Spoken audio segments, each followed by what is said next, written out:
Up to lap 72, Kyle Busch put a lot of guys a lap down. Few of them have gotten free passes back onto the lead lap with a series of 3 quick cautions at 72, 84, and 91. You see where we are now, still shy of halfway. Dakota Armstrong coming into this race in that 43. Talked about high hopes and confidence. We talked about young drivers feeling so much different when they come back to a track a second time than the first time around. And here's one of them who expressed how much more he feels he knows about running these Nationwide Series cars second time around. Yeah, it just makes a huge difference. You know, they don't get a ton of practice. They don't get to go test at these racetracks. See now that Chase Elliott was able to chase Matt Kenseth back down and complete the pass, get back in that third spot. But these young drivers just, it takes that time, and they've got a race under their belt. They're a little more familiar with the cars and know what to expect and can communicate with their crew chiefs a lot better. So it makes it a big difference, and you look forward to that opportunity of getting back for a second time. Heard Brian Scott talking about trying to get his car rolling up toward the front. Racing with Kyle Larson here with 7th place at stake.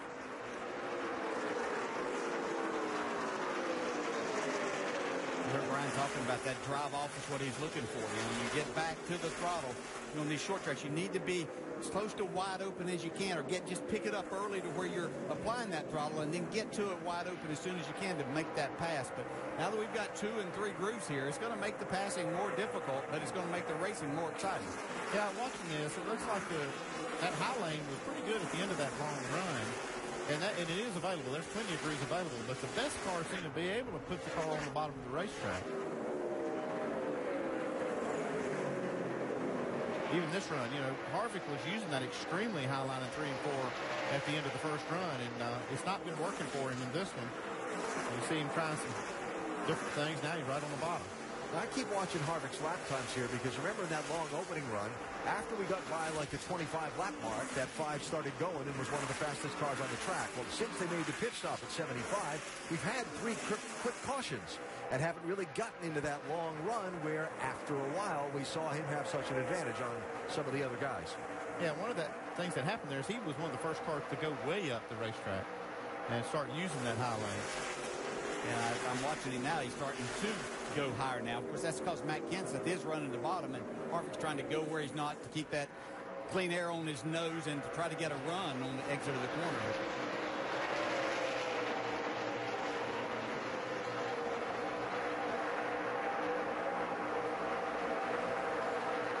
So we'll see where the lap time shift as we put more laps in consecutively under the green flag here, and if something comes back to Kevin Harvick that he hasn't been able to show in this last run since the pit stop. And hello. Yeah, you can see him just slipping those rear tires, just looking for grip. Trying hard. There he goes. Yeah, wave around there. That says not that important right now. Yeah. So I'll come back to see you later. Almost to halfway tonight here at Richmond International Raceway.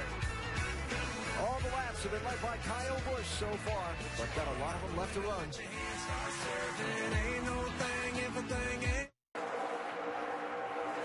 Halfway through tonight's NASCAR Nationwide Series, Virginia 529 College Savings 250 with Kyle Busch. Adding to his tally of laps led tonight as he's paced all of the 126 that have been completed so far. There you see the top 5 with now Elliott Sadler passing Matt Kenseth to move up into 5th position. At August race in Bristol, the only time Kyle Busch has led a ton of laps and not won this season. So we go up to speed with Nationwide Insurance. Start with Elliott Sadler. Just mentioned him. Having a nice drive tonight, Jamie. Yes, it has been a nice night for Elliott Sadler at his home track. Started the night 16th. Remember, he hasn't had a top 5 since May at the Iowa race. So he wants to change that, and so does the team. The car has been good on their one and only pit stop. No changes, Vince.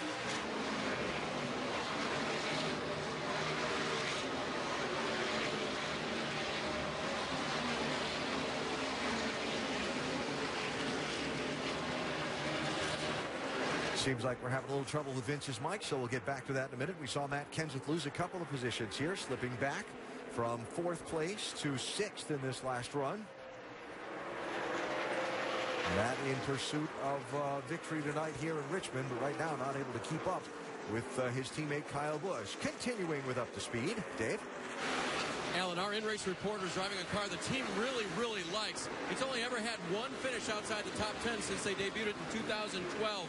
It's produced 2 poles here and 2 top 5 finishes, but after qualifying 5th, Ryan's been complaining a lot tonight about that drive off that we've talked about.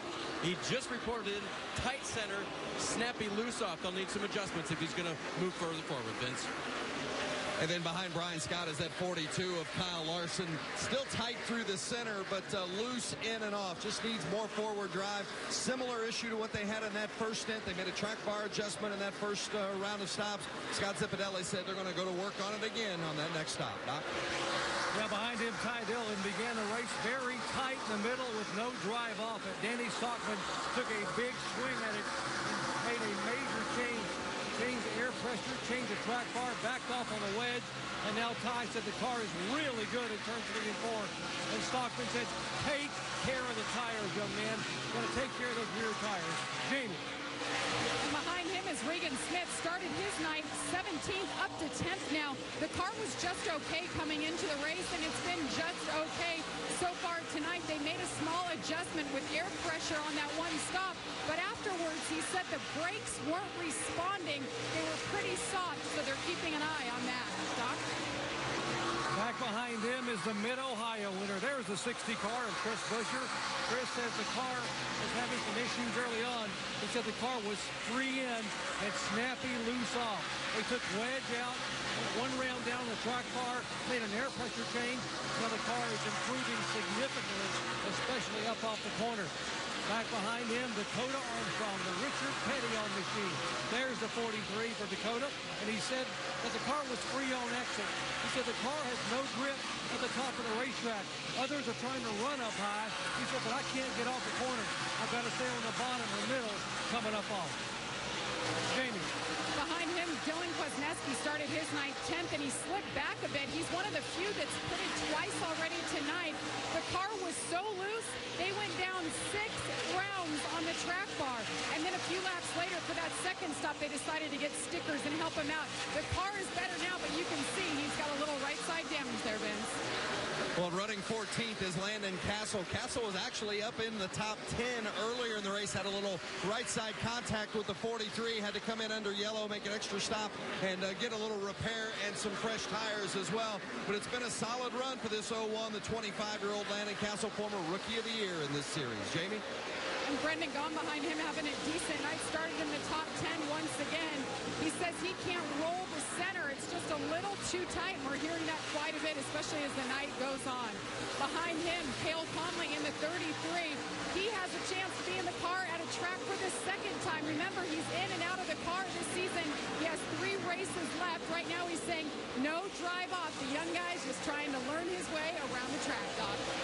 And Trevor Bain began losing spots at the drop of the green flag, so the car was really tight corner, 3 in and 3 off. And then on the restart, he had contact with the 43 car and damaged the nose of the car. The previous yellow flag, he came down pit road. There's the patch on the front end, and with the patch on the front end and the adjustment of the track bar, now Trevor said the car is turning much better in the corner, and he's making progress, although showing just inside the top 20 last car on the lead lap. Alan? All right, Doc, thanks. There you go. So 17 of them on the lead lap. We've had 4 caution flags for 27 laps tonight. Kyle Busch has done all of the leading. At his advantage on second place, Ryan Blaney's about 2.9 seconds. These front runners last pitted at lap 75. And we are about 55 and change laps past that right now.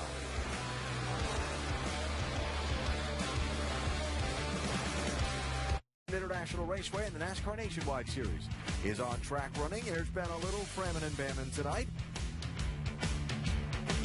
And there's been a lot of Kyle Busch leading in this one. It's the Virginia 529 College Savings 250 with a reminder to go to NASCAR.com for your latest NASCAR information. If you look up the stats there, you'll see we've run 147 laps in this one, and Kyle Busch has led 147 laps in this one. About to put Trevor Bain, the 17th place driver, back 1 lap down.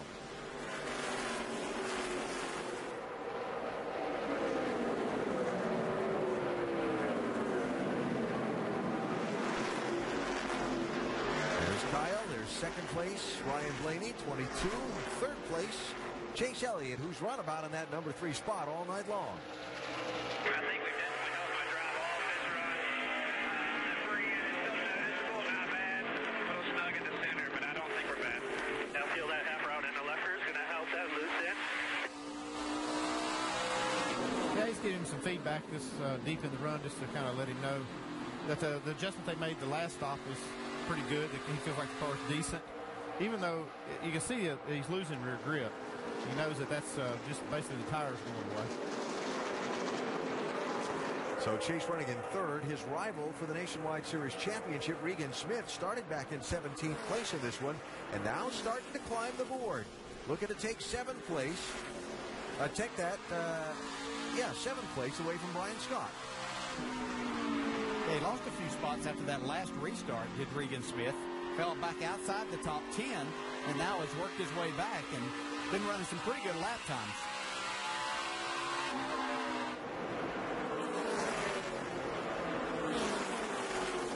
Better than the good lap times. He's passing cars, which are points in his world, as he tries to stay close to the 9 car in this championship run. So Regan up to the number 7 spot in the 7 car, and Brian Scott being shuffled back a position to 8th.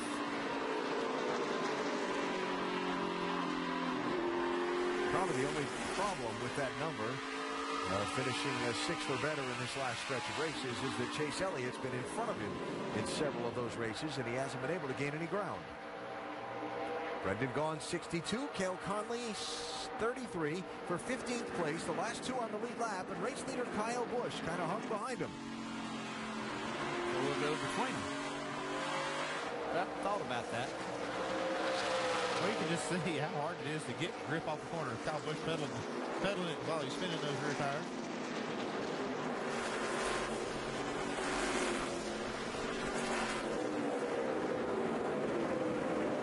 He didn't win all of these races by not making good decisions on the racetrack, and that was one where he could have pushed the issue, but when you've got over a 3-second lead and a good race car, you let these guys sort it out and then make the passes and move right along.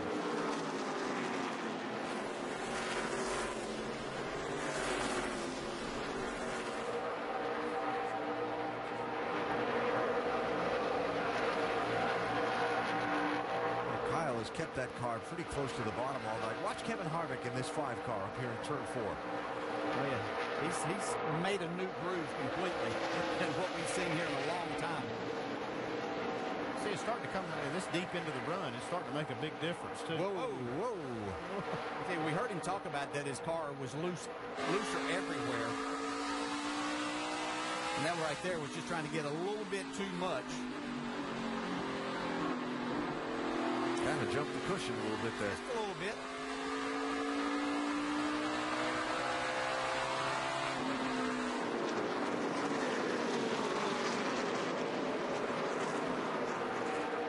Really trying that outside lane in turn 1, and he's going to pick up 3rd position from Chase Elliott. Kevin Harvick moving up. And to run up there, you really have to have a car that's a little bit on the free side. You can actually help the car and help yourself save the tires a little bit. You're not turning the wheel as much, but you can't take a tight race car up there. You're just going to have to turn even more at times, and you're going to lose speed in the center of the corner. So it's working well for Kevin right now.